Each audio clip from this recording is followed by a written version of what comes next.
Welcome back to Copa America, ladies and gentlemen. A TVZ to finish the night in this best of three, this last best of three today.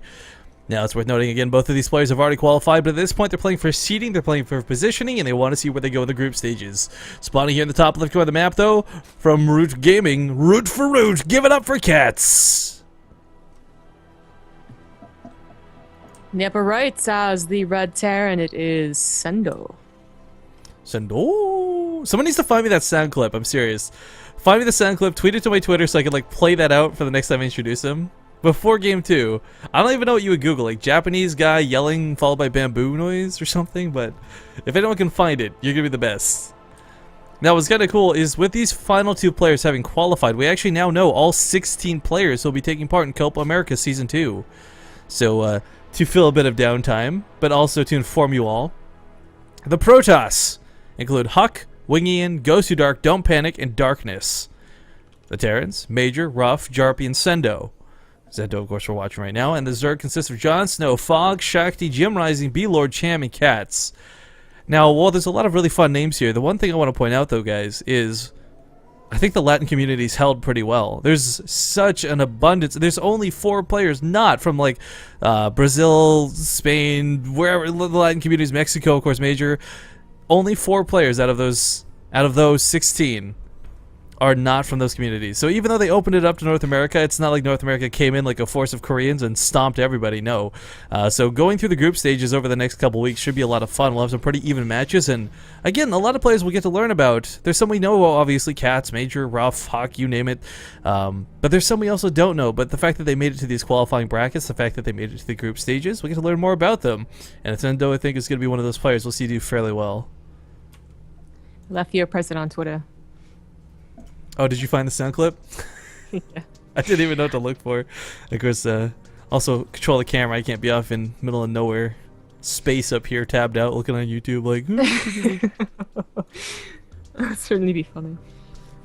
I'm really looking forward to seeing what Sendoh can do against a Zerg of Catz's caliber. Of course, we saw him against his own teammates, and he seemed to have his teammates' number a little bit. Not sure if that's always the case in a practice, but it seems to be pretty conclusive. But against Catz, that's a whole nother beast. Is Sendoh really going to prove that he can do well in the group stages? Let's not forget, like, again, we go back to the whole, like, these 2 or 3 guys obviously getting through. What is the group stages really going to look like? Is there just going to be, like, 2 guys getting through, 2 guys getting stomped? I think it was a lot... I think it was a lot more like that in Season 1, because there was a lot of the weaker community members that you've never really heard of coming up against Major, right? Things like that. But this season we got a really nice balance of not just like all of North America, but again, like there's that mix of the really good, and the pretty decent. But okay, this Reaper, not going to be so decent, not going to be so really good. Look at that blood bottle, jeez. The corpse has nothing left in it. It's a gray husk. Mistakes are made in life for him. Yeah, well, this other Reaper's gonna have to get a little bit done. Catz, by the way, one of the big things again, he scouted that there was no, or not Catz, rather, that Sendoh did was scout that there wasn't a lot of gas. So perhaps thinking he was afforded more opportunities than Reapers than he really was. Either way, struggling to actually deal with these 2 links here. Should be able to save the SCV though, I think. Yeah. For sure.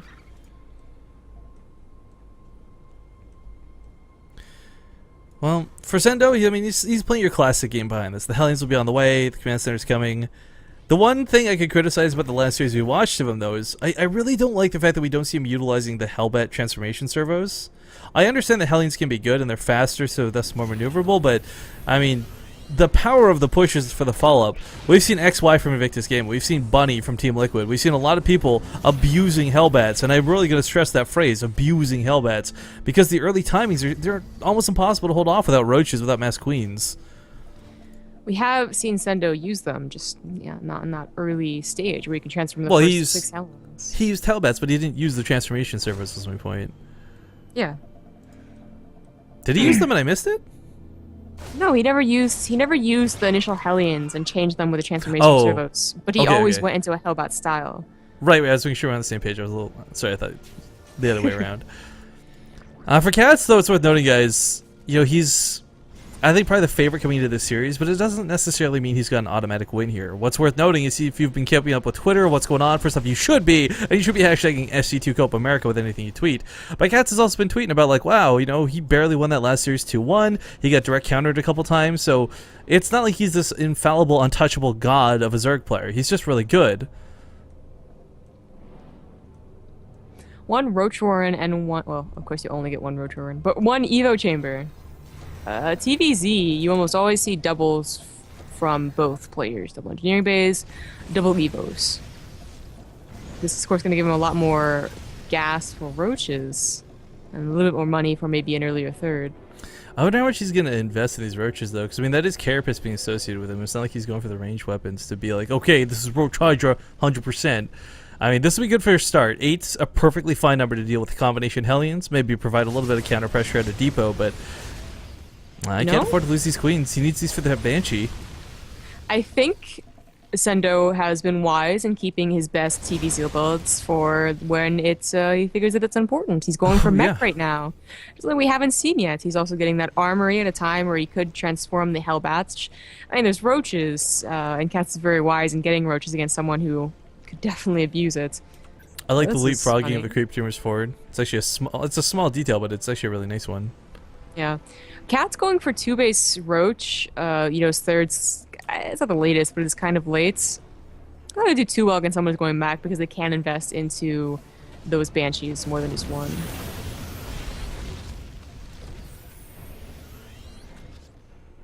Well, one Banshee's going to be able to do a little bit to assist here. It's weird to see these queens on the front lines like this, but they're a little bit of DPS.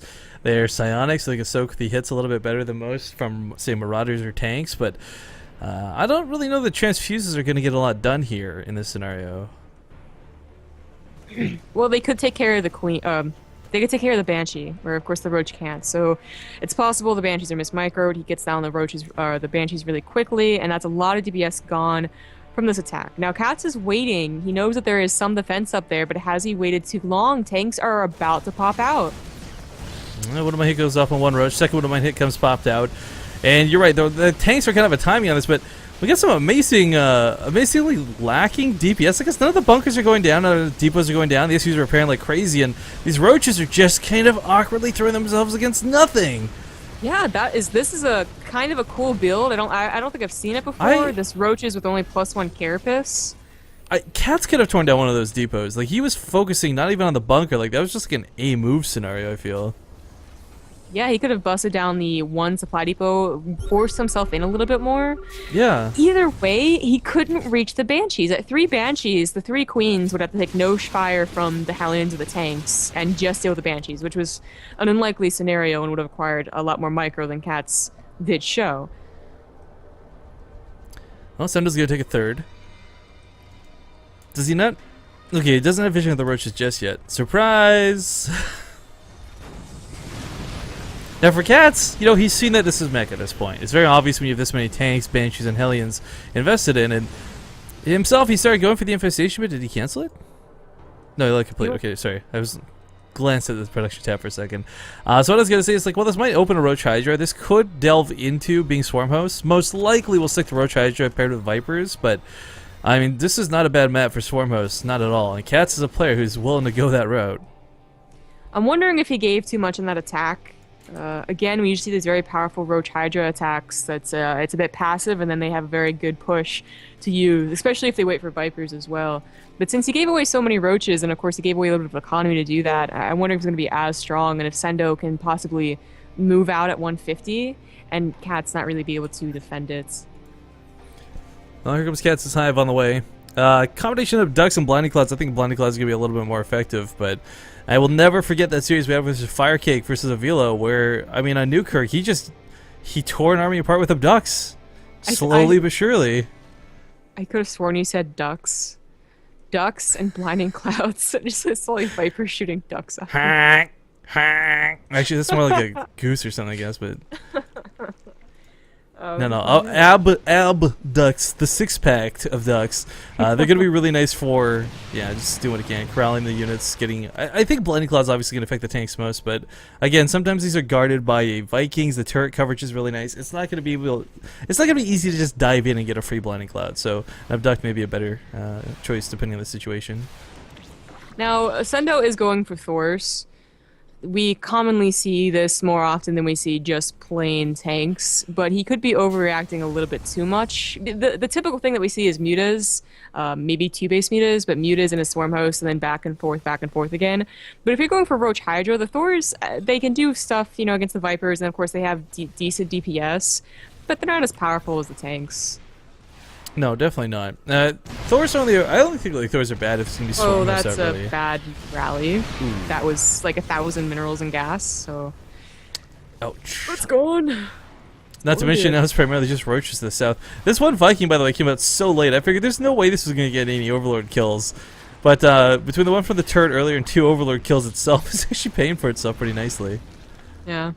Sendoh is moving out right now. I mean, this is a great opportunity if he does move out. If this isn't just taking the 4th, if he's looking to be aggressive without being maxed out, well, maybe not. Maybe he should wait till he's maxed out now that the Vipers are out and ready to go.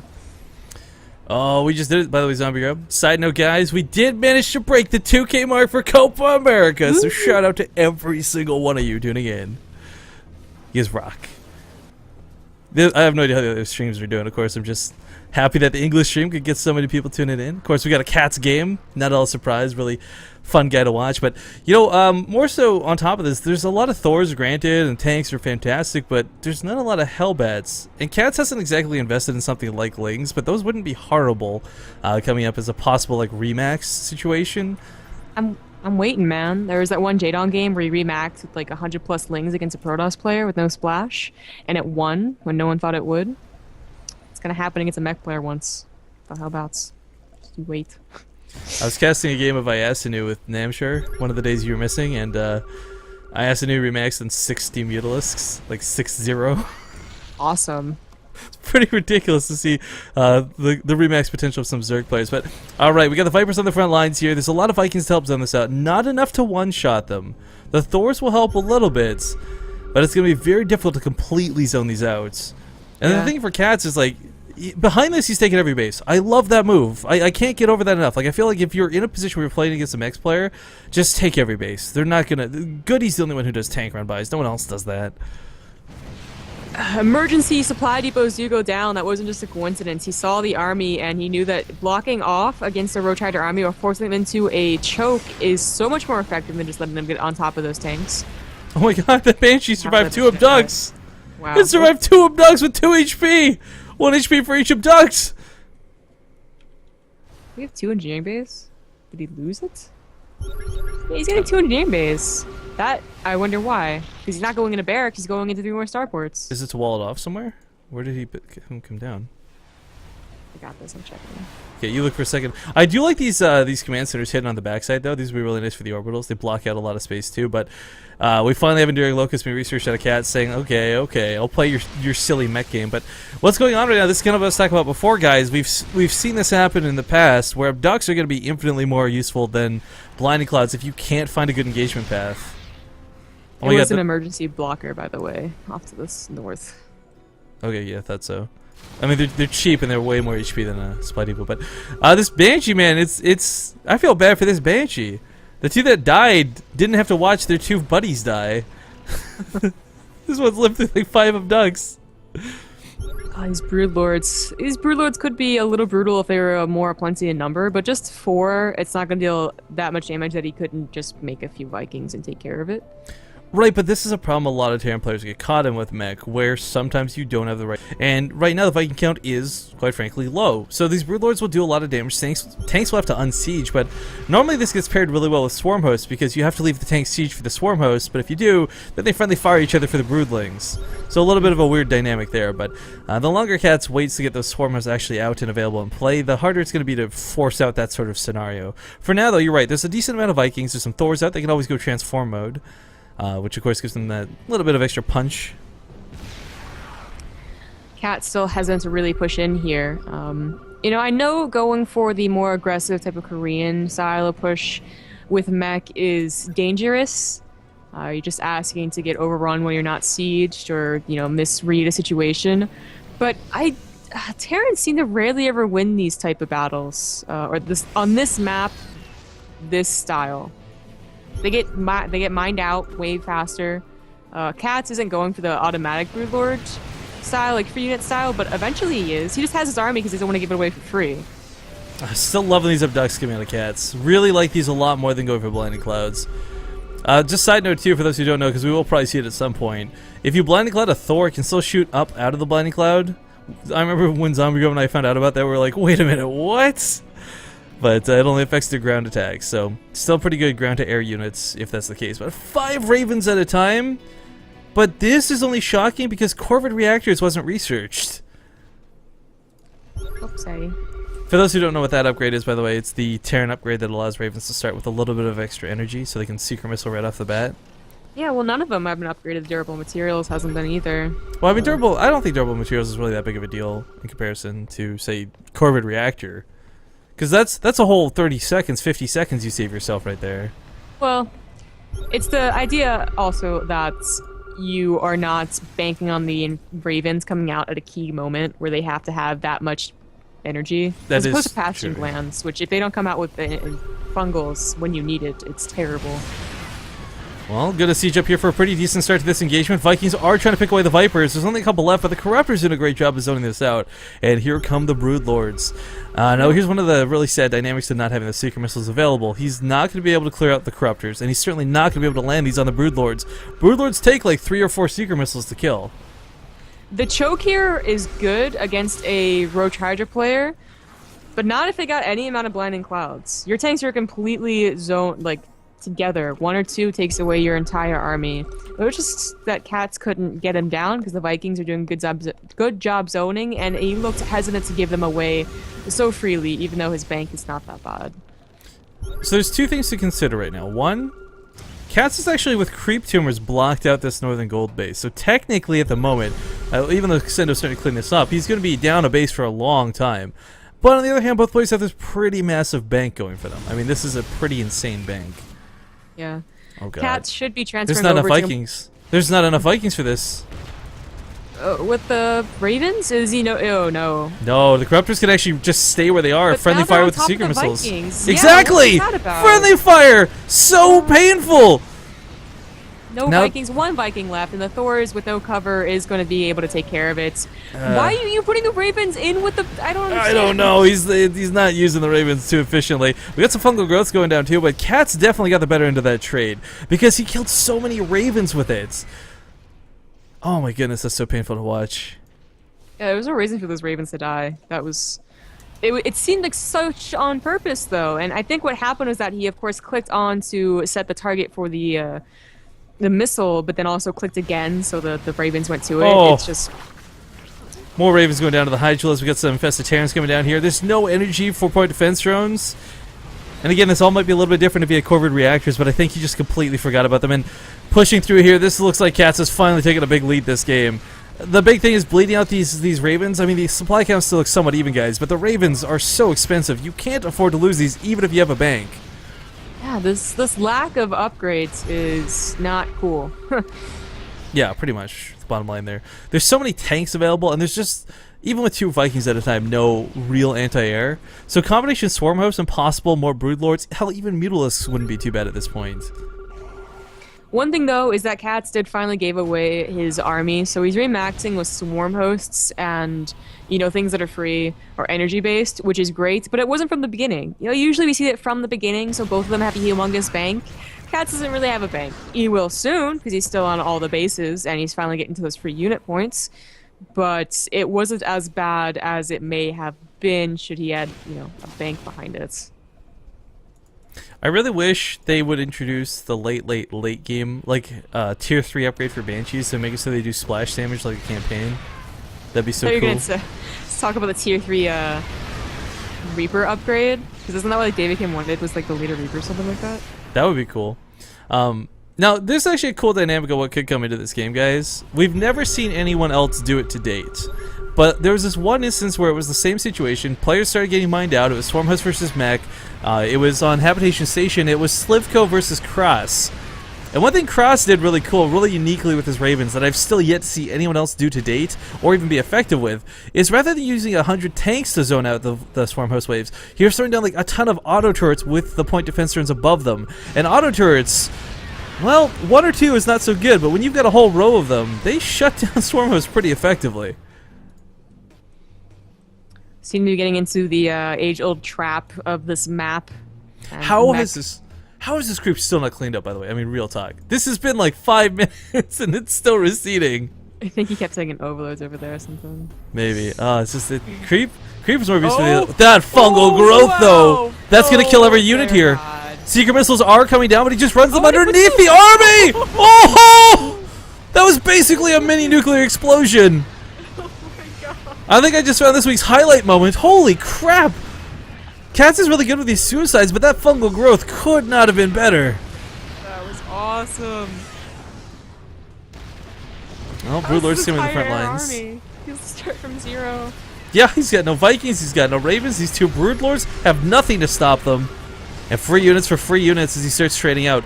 At this point, it's like, dude, there hasn't been Mutalisks all game. Just transform your Thors. It's not a big DPS boost, but it's enough to make it worthwhile. If it is 1 Broodlord, yes. Just do it. I mean, like, what splash damage is he able to get? Broodlords natively spread far enough that you can't splash them anyways. It used to be if there was like 10 plus, the Thor splash was better. But with But only there's like not. 6, like, just transform them. No one remembers that you can transform them. It's because the transformation mode sucks. It's such a low DPS boost. It usually sucks. But The if only- it's the only thing that reaches to the Broodlords, then do it. You know, the only time I've seen that be effective, actually, is in TVT, because it doesn't get shot down by the Yeah. point defense drones. No projectile. I But, guess, yeah, slowly pushing in here. I mean, Sendoh's got a bank, but look at it, it's mostly minerals. What's he gonna do, make 50 Hellions and win the game? Those can't shoot up. Catz has played this really efficiently.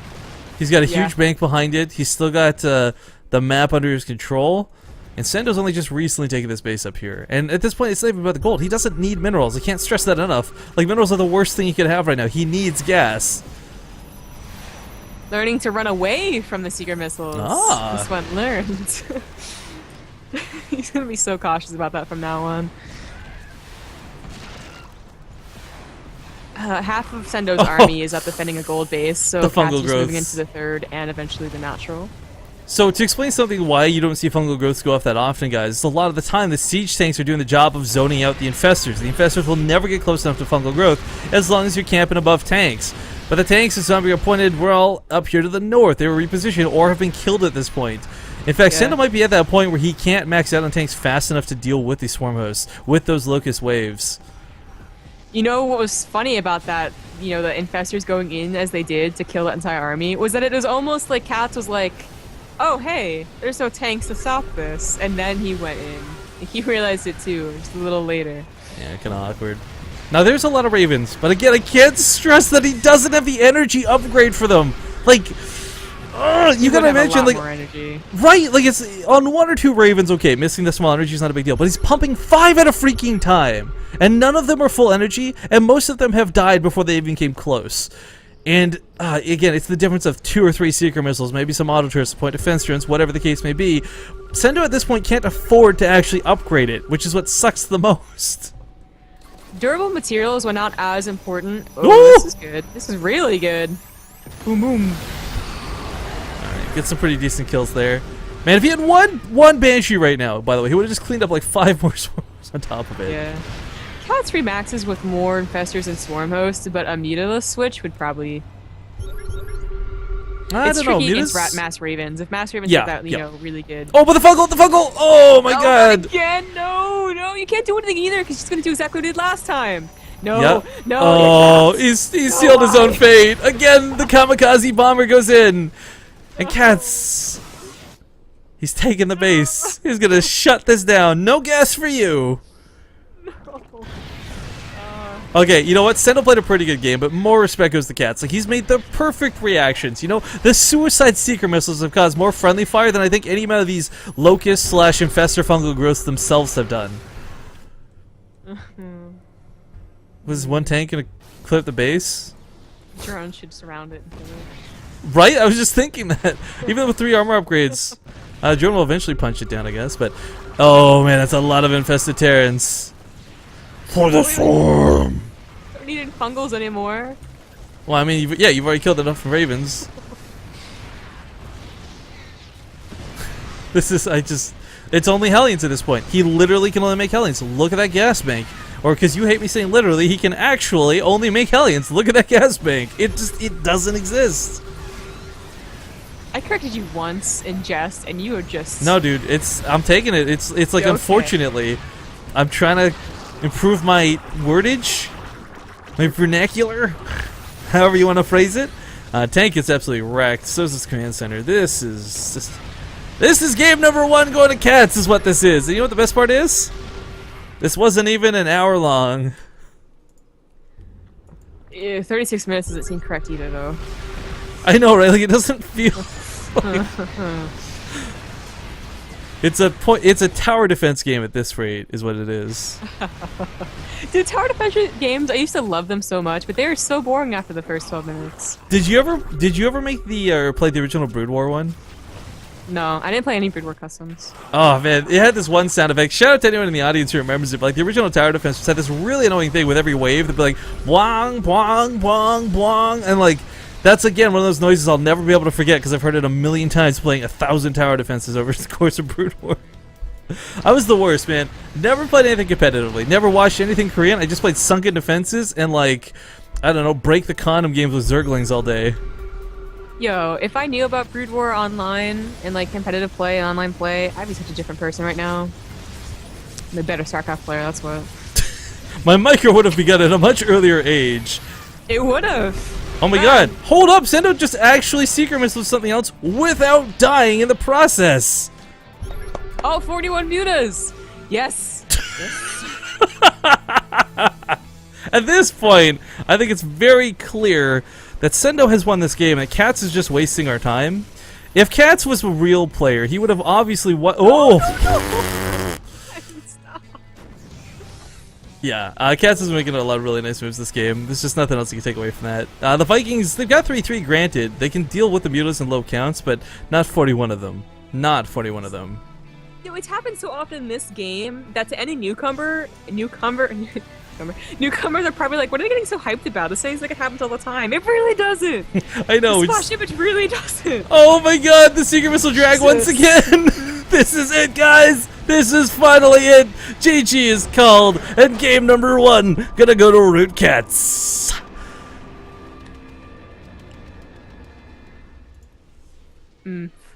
So many cool and stupid and amazing and great things happen in that game. I mean, honestly, it's hard to pick one favorite, but I think it has to come down to that first kamikaze missile. Holy schmoly. But, yeah. That's game number 1. We got a little bit more coming your way, guys. We're going to pop into a small commercial break after a game like that, and we'll see you guys for game number 2 of Catz vs. Sendoh, the last series we'll be casting tonight. See you soon.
Have you read Reddit all day?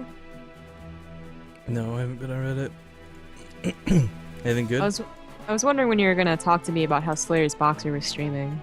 Oh. No, sorry, I haven't focused on this. I've just been, it's not because like I really wanted to respond to it, but I just figured eventually it would come. Rifkin, you don't pay enough attention to me on Reddit. I'm not only blaming you for not paying any attention to me, but also to Reddit. A true Reddit bro. No, I actually haven't checked it since we started doing this.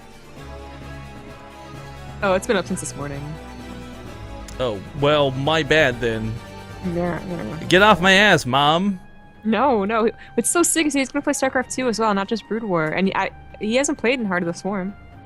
Slayer's disbanded before that. We're back from ad break at this point, guys, and Zombie Grub's getting her panties in a twist about Boxer or something. Get it? Because Boxer's pant. Okay, whatever. Hakuna your tatty, Zombie Grub. We're ready to go here. The next lobby is up. King Sejong Station. Catz versus Sendoh will continue here. And it's going to be game 2. If you guys missed game 1, if you missed game 1, I don't know what's wrong with you. Go watch the VODs of this, because game number 2, I don't think it can live up to that.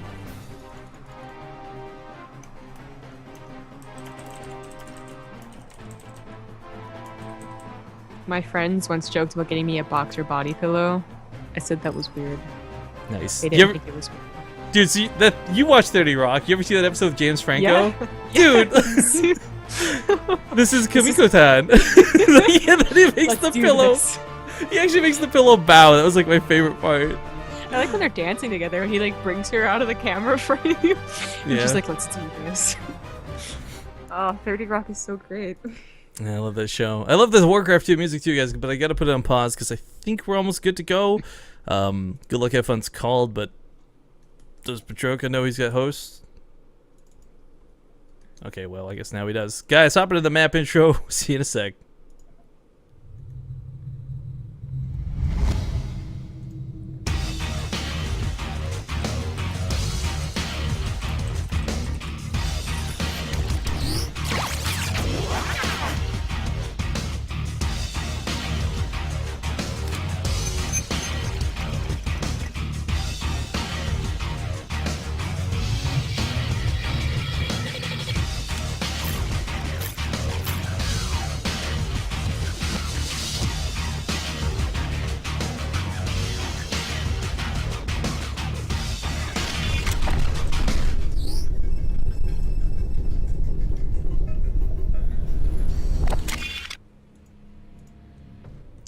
Alright, Zabriel, would you mind starting the intros here for me? The bottom right has the red Zerg. It is Root Catz. And if I've done this correctly, his opponent in the top left, he's blue, he's Terran. Ladies and gentlemen, it's Send!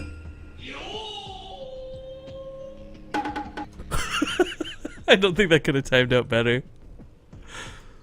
Sendoh had a... That's not fair, I didn't hear it. I guess you'll hear it all when we get back, or VODs or whatever, but Sendoh, you know, honestly, he made some mistakes, granted. I really think that didn't come down to so much to poor play from him or bad decision making so much as it did like Catz playing just way better. I mean, it's easy to be like, oh, we're all happy-go-lucky positive and we want to make players seem like they're not, you know, feelings hurt, but realistically, I'm not trying to spare feelings. Like, he didn't make any mistake that made me go like, wow, this guy's an idiot. What does he think he's doing? Get out of the game. No, Catz just played that so much better every step of the way. Catz realized Sendoh's mistakes. Every single time he didn't have tanks covering his ravens, he threw the infestors underneath the ravens. It's a mistake that was made, and Catz was good enough to capitalize it. Catz-palized on it. You don't capitalize it. Catz-palized on it. Yeah. There's just low-hanging fruit again. But, alright, Sendoh's got a different map to worry about. This one's not so great for mech because it is got that really weird, first off, wide, huge difference between the bases. It doesn't look like it, but it really does. There's two distinct attack paths you can go down here as a Zerg player as well. So it's hard to position yourself. Like, you can't have tanks over here around the 4th and defend your other 4th at the same time, whereas Swarm hosts can just position themselves here and go either way. So if you were to go mech and force Catz into Swarm hosts, I think that would be the worst thing he could do on this map. There's just too many ways to get caught. I don't think going mech. I mean, this might be biased. I don't know. I don't see mech work that often, especially how foreigners seem to play it, especially on really good maps for like Overgrowth. I mean, flip it, Habitation Station. Also Overgrowth though. I just if it's a win, it's because they didn't go Swarm Host Muta. It's a win because they went Roach Hydra and kept like throwing themselves at it, which we have seen, but I consider that incorrect. Did someone sneak in here that was not supposed to be? Yeah, I guess so. I was like, Shuku, what's he talking about? Like, maybe a nickname or something. But, alright, we got the Reaper wrapping in from that one right side. This is, gonna get a nice little scout. Okay, goodbye, Shuku. Well, we can't actually force him to leave, so... No, but what a good guy. But okay, you know what? There's not a lot going on to Scout at the moment. He did see the gas, and he sees the pool wiggling, so he knows he's on that clock of the 6-minute timer. This is something he did not have to worry about last time, but the thing was, last time, oh my god. No. Oh, he was tricked. He was fooled. I was gonna say, last time in last game, Catz held him off without speed. He's absolutely shut this down, again, without speed, strangely enough. You know what? What really infuriates me is not that I didn't like that Sendoh went for mech. I didn't like that he didn't capitalize on the fact that Catz threw away all those roaches in the beginning. That's true. I actually forgot about that. Actually, the that great wall of death, the depots. Yeah, I was like, at 150, 160, Catz is only going to be at 150, 162, and mech is more powerful per supply. So go for it. But it's just Koreans are the only ones who dare go forward. Well, the wall is coming down here, and you should be pretty well set, but there are 4 lings already here. Now, with speed, this Reaper actually can't necessarily auto-win. He will lose an SCV, he'll lose 2 SCVs. Wow, he'll lose 3 SCVs to this! Well, that's a whoops. Well, actually, hang on, is he being benevolent? He's gonna spare the other SCV? I guess so. Nope, never mind, just kidding. Psych! I like how those Zerglings run, too. They just gotta prance away. Like, wah! Like the Carbot Zerglings. Yeah, Carbot Zerglings are the best. I can't wait, by the way, I don't know if you guys have seen, Carbot's been working on this like game mod that'll make it so all the animations in StarCraft 2 are replaced with the units from Carbot stuff, so like you'll have actual Carbot Zerglings and all that. Oh yeah, the mod? Yeah. He's been working, I've been watching him stream some of this stuff. I mean, he's going all out, like every animation possible, even the mineral shimmering, like he's covering his bases with it. Yeah, he wasn't doing it for a lot of money, and it was just like passion, #passion, and it still is. Like he still enjoys it, obviously, and it's still really cool that he does it. But he is also making good money and good like marketing and just good experiences from it. Yeah, he's got jelly. He's got that Patreon page with a lot of supporters. I am jelly. Plus, let's not forget, like Blizzard's been doing a great job of supporting him, playing his stuff during like WCS and whatnot. Yeah, and letting him get away with potential. I don't think it's copyright infringement because it is so different, but he sells shirts and stuff.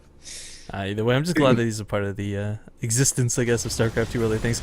Anyways, this will push these back. The Spine Collar is not something you typically see, but Catz has got it down to make sure that he doesn't take any pressure from Hellions.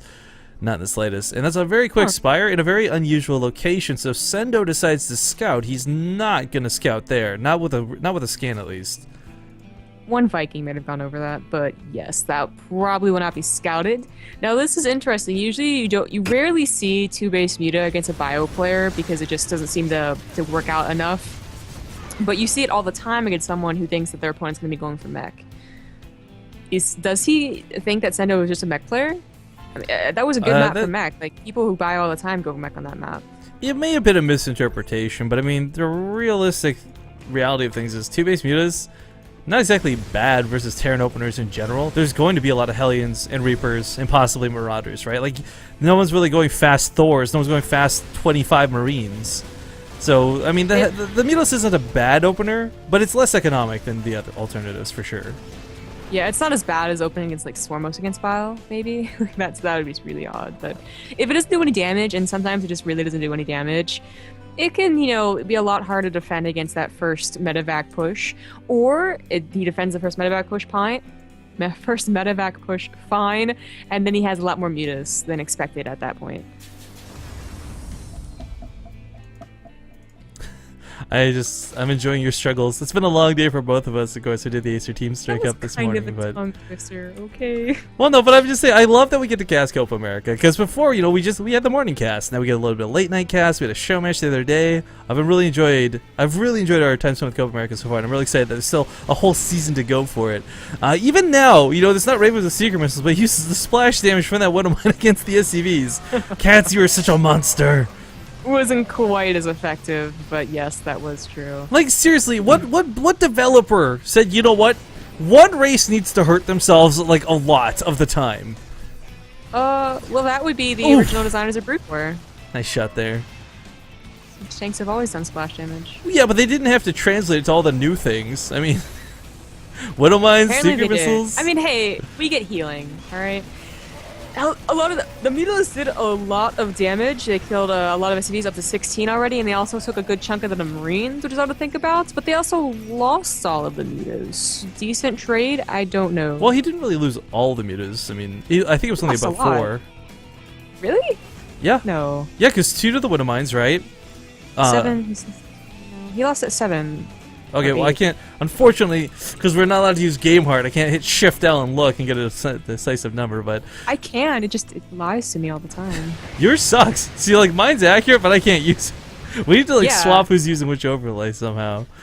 But, Well, that would have mine just took a bunch more out too. So Yeah. now he's down to a 6. So he's lost like 10 now. Sendoh did a good point job here with is- the defense, I mean, honestly.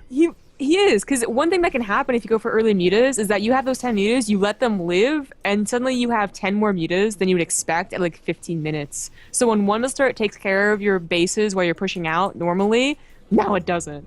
But it's still okay. He reduced the number pretty much to 0 at some point, and Catz had to rebuild from like a normal scratch start. Well, Catz also had a small block up here, so I mean, the command center did finally reposition itself, but Sendoh's wall's coming up a bit awkward and late. In fact, I don't know if that fully walls to connect with the refinery or not. This is a really weird refinery thing on this map, very specific to it, but Marine's going to try and chase these back. Why hasn't Sendoh decided to push out yet? He is playing, you know, defensive because he wants that third, and he knows that the biggest threat right now is the mobile Mutalisk, but leaving a chunk of Marines behind and pushing out would be better.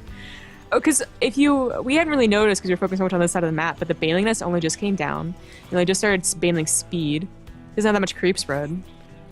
Well, you know, the thing, too, for Sendoh, you really can't underestimate this. He's coming up against the mighty Catz, right? He might just simply be scared and intimidated by his opponent rather than what's actually objectively happening in the game.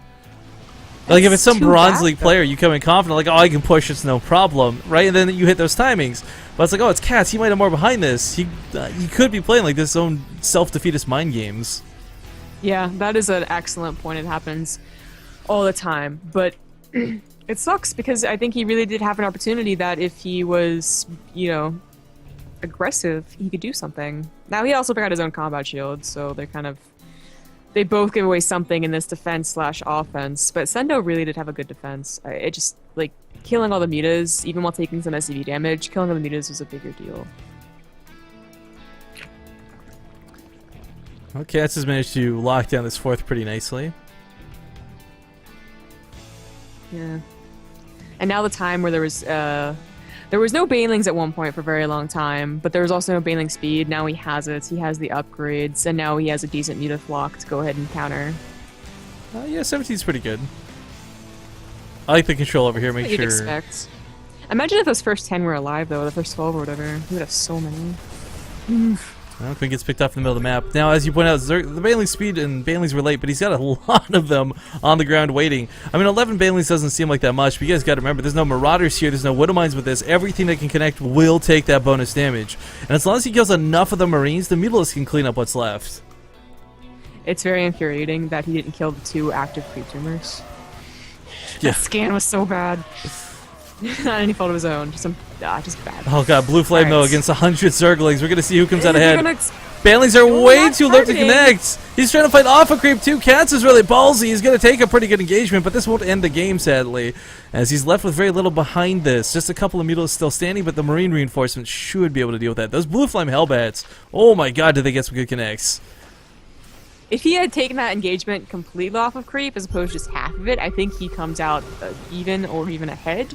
Here, Catz can still continue forward. The thing is, there was 100 Zerglings versus 6 Blue Flame Hellbats. I mean, Catz just kind of ran into a meat grinder, you know? Yeah, but he still had so much left over with the Banelings that it was fine. I mean, it could have been better for Catz, yes. Could have been better for Sendoh, also yes. Yeah. Well, Crescendo, or not Crescendo. Sendoh, I don't know, like it's some sort of like attack, crescendo attack. Sendoh's actually going to establish his fourth now, something that's taking him a little bit of time. But Catz is rushing in here to drop some creep. Oh, what a jerk! Go away, please. Do not want today. Actually, it's going to miss the mark a little bit, quite a bit actually. Is. Oops! Nope, nope, nope, nope, nope, nope.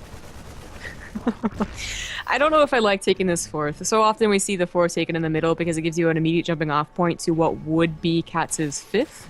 Okay, I want to get back to the point earlier about friendly fire damage. Overlords, command centers in the air, Mutalisks, anything that dies in the air should totally deal damage to anything underneath it, friend or foe. I'm just saying. I mean, can you imagine the husk of a command center, the broken shell of it falling down from space? If that happens, they have to squash the ling that's under it. No, that wouldn't make any sense. You're gonna have to explain the logic on that to me. You like directly quoted that comic. It's a stupid thing I've ever heard. All right, I don't know what you're talking about, but yeah, it is. I don't know. StarCraft logic's pretty awesome. This drop's gonna be really nice because it will get into Katz's base, but the problem is, even if it kills a lot of drones here, Catz, he's on 81 workers. He can actually afford to lose a couple drones at this point. They're so stacked up though. So many are gonna go down. He does pull away. His meters are coming back. They will be able to take care of this just by themselves. I like the focus on the spawning pool though, or yep, even a couple Mutalisks. A lot of the micro going on with this drop. It's 2 Mutalisks and a spawning pool and a queen. This is the guy who microed like 5 Marines versus a million Banelings, remember? He just needs drops. He just needs one drop at a time, and he can take on the entire army. I didn't catch this. Catz has started hiding some Banelings around the map. This is something that's not going to really affect the army right now, but could catch it on the retreats. The Baneling hit is good! Takes out the whole heart of the army. Now, granted, it didn't kill the Hellbats, but so many Marines just went down. And for Catz, 2 Banelings, that's a really nice trade. His Mutalisk count, by the way, has grown significantly. Gone from the 17 that it was before up to 32 now. There's 45 Banelings behind this. There are 3 Thors on the way, and not only will they deal a lot of splash damage to 1 misclick from Catz, but they might also soak up a lot of Banelings. Now, Muta's going to find 4 turrets to greet them, but they're going to have no problem dealing with these. Although, a very awkward start to this engagement. He loses like 4 Mutas for like 1 turret. I don't know what that was about. I think he was looking somewhere else on the map for a moment, but he saturated up pretty nicely. Like I said before, even if he took a little bit of damage from the main, he's got so many other things on the map. Spawning pool already rebuilt, and 3-3 now on the way. The one thing we're missing to see out of Catz is, of course, an Ultralisk Cavern, but what are these Mutalisks doing? Whoa, he just gave away half his Mutas! Well, that was a nice little gift to Sendoh. That was like, Sendoh, you were so generous to me last game with the Seeker Missiles. I just want to pay you back. Ooh, he needs to control these Banelings. He needs to make sure that he doesn't hit the mech army. Most of the Banelings really did, though. He's got so many, though. He still drives a lot of this back. Problem remains, though, he lost so many Mutalisks prior to this engagement.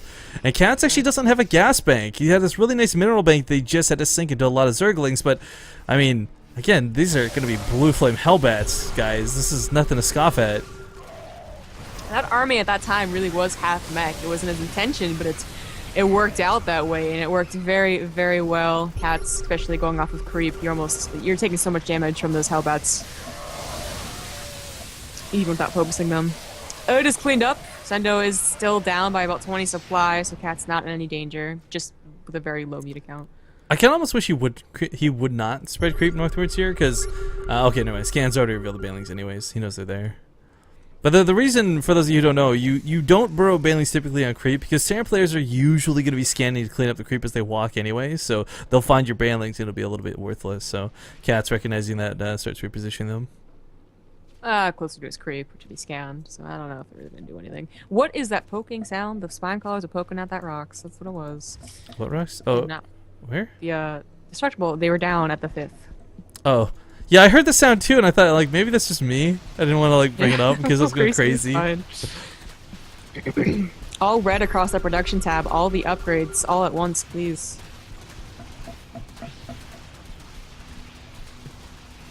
Okay, well, He's gonna get this, the 6, that's why he's tearing down those rocks. I actually really like that he's investing in adrenal glands. This is something that has been lacking for a while. Cracklings, they don't really come into effect versus Marines or even Hellbats for that matter, but they tear down Thors so freaking fast.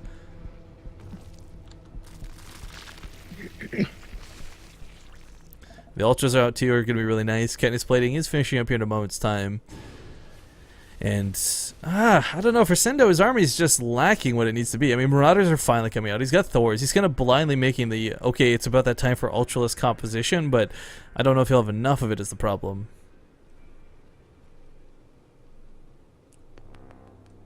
There is no... He can secure a 5th, he can be fine. It's still 4 bases versus 5. I don't know why he thought he'd get away with this. There's so many overlords here in the top right. He passed by like 3 of them with that medevac. Oh, there's... Oh, that's what happened. I thought the hatch was already finished, but he was building it, and there was also creep on top, just to try and deny it a little further. Sendoh's not taking that base anytime soon, though. That is your last resort base. Yeah. Big engagement going on in the middle. Pushing through, lifts the command center. The Thor's not getting a lot done, but they do soak up a lot of those Baneling hits. Hellbat's going to deal a ton of damage too. And the question is, will these Infestors be effective or not? Because quite frankly, Catz doesn't have a lot of support outside of these minor amount of units. But those Banelings are burrowed. He's waiting to pop them on the Marines. Gets a good hit. More Banelings rolling from behind this. And Catz, I don't know how he does it. He's constantly got more and more Banelings behind each wave. I don't know why he picked up there. He's going to just leave his Thors to die, and potentially a medevac's full of the units as well. Dropped on top of the Ultralisk. Not too helpful there. Thor was here. Oh, he's still taking a good engagement at the the mutas. seconds. He can't afford to lose. He actually needs to keep these mutas alive. He needs some mutas. Again, Well, no, like, he can't. Muta... He can't make any more. His gas bank is going entirely towards Banelings and Ultras. Yeah, that's a excellent point. And he doesn't have Infestors anymore. I believe they also died. And you want something with the Ultralisk. You want either Infestors or you want Mutalisk. Maybe even both. Having neither is a problem. The Marauders are soaking so many of these Baneling hits so nicely, and the problem for Catz, of course, these expendable units, while volatile, are not getting the demolishing effect that they want. But the Zerglings with adrenal glands are doing a great job of dealing with the Marauders. Problem is, there's a lot of Hellbats constantly with Blue Flame backing them up. Oh, this orbital. Oh no. Okay, well that dies. Barely couldn't do it. Yeah. So while he has other orbitals to spare, it's an orbital, not a planetary, at a position where planetary is absolutely key, because this is constantly where Catz would be attacking. If that planetary is up and ready during all these engagements, way, way different. Catz won't even back up because he's too scared to do it. Now it's going to be an orbital, not nearly as scary. You know, this is one of those rare scenarios where you don't make fun of the player for going pure Ultralisks primarily. I mean, a lot of times you see a way big 2 dedication, and you know they lose out because they can't fight the army. But for Sendoh, he's not maxed again anytime soon. He's got a decent economy going for him, but it's not enough to pump out max. Not while producing Thors like this. And the problem is, the more Thors and Marauders he makes, the better it is for Catz to just make Zerglings. Catz is on 93 drones. I don't know how long he's been on 93 drones. Is but he? That's too much. This late in the game, yes, for sure. I mean, he's got a lot of bases spread out, granted, but you're absolutely correct. This could have been way more. Planetary Fortress is going to go down here, but Baneling's going to be kept in reserve for round 2. Poor CVs. Kaiser Blades are a little too splashy for them. They had no chance. That was a great trade for Catz right there. Totally worth it as he brings his opponent down to just 1/2 the mining base, really, at that third. I like what Sendoh tried to do with drops. He actually does get some pretty effective drops on the right side of the map, but as you pointed out, Catz having 91 drones, Sendoh's actually probably doing Catz a bit of a favor, killing all these drones. Because Catz only needs the geysers, that's it. He's also he's given the chance to Catz recognizing, oh, those drops could be a problem, let me get Mutalisk, which is something he was missing. Now the drops, you know, they could have had that surprise, like 5 drops everywhere, kill a bunch of your bases, then you're forced to attack in an uncomfortable position. That is the one way Sendoh gets back into this game. It's not here anymore. There's too many Ultras. There's just no way to deal with this. There's no SimCity. If there's barracks down, maybe it's different. That Husk of the Ultralist, though, Jesus, that went crazy. The Thors, though, I mean, they're kind of being blockers. They're just too much. Too much, too much. GG, well played. Ladies and gentlemen, Catz will come out victorious today and go into the finals bracket, which will be played out tomorrow.